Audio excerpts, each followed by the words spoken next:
In the Freemium Editor's Social Media tab, you can configure how users share your game with friends and family. This section begins with general information typically shared on platforms like Instagram, Facebook, or WhatsApp.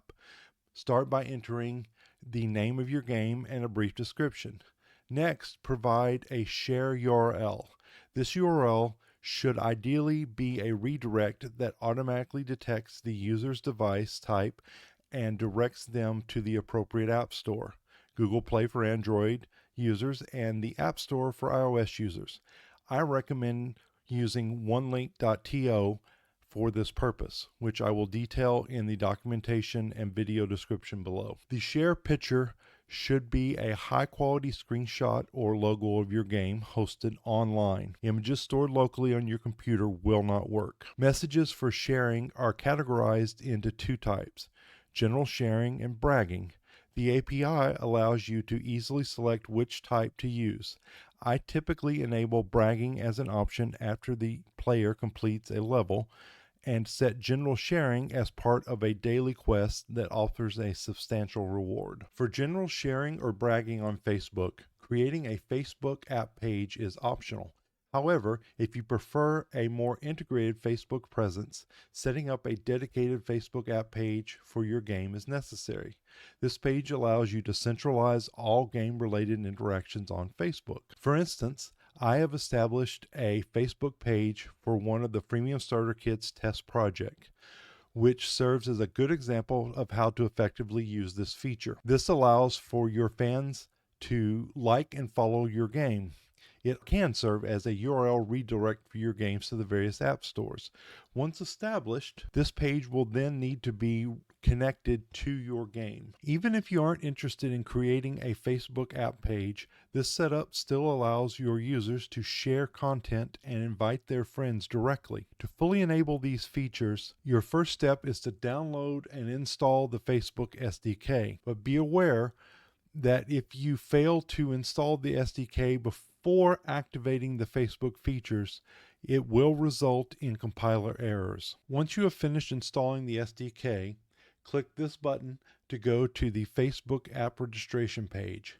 Fill in your information and get everything set up, and you will be given your app ID and client token. Those will be used in the next step for Facebook settings. Once you have finished setting up your application in the Facebook App Manager, come back here and click Facebook Settings. This will open up the Facebook settings that was installed with the Facebook SDK. Here you'll need to fill in the application name, the Facebook app ID, and the client token.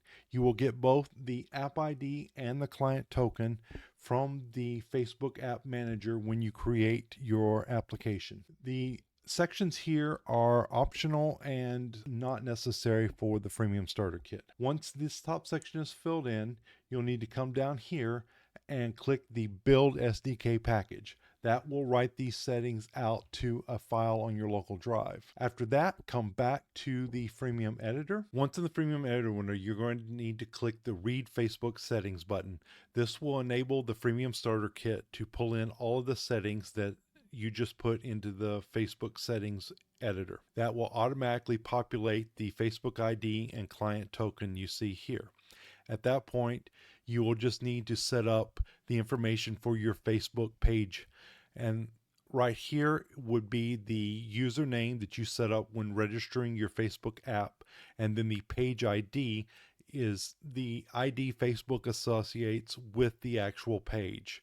It will be available in your Facebook App Manager settings. When setting up your Facebook friends invite title and body, things like the game name here will automatically be replaced with the actual name of your game.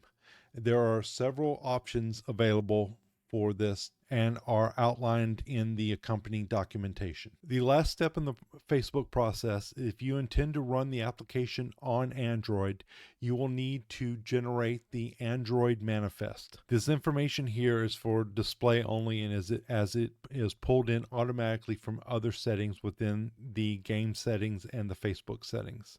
Simply click the Regenerate Android manifest and it will do all the work for you. The final step is to set up to allow users to follow you or your app on Twitter. No SDK is required as it uses the Twitter API directly. The Twitter username here should be either the handle for your game or the handle for your company, whichever you would prefer for them to follow. You have the option of enabling the full sharing on Twitter, which allows you to do custom posts and things like that directly from the app.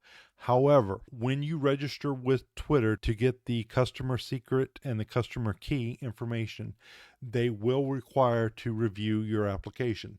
So in order for you to put this into your application, you will have to deploy the application for them to review. And then once they approve, you can make the modification to add this in and turn it on. I feel like it is a lot of extra steps for very minimum results.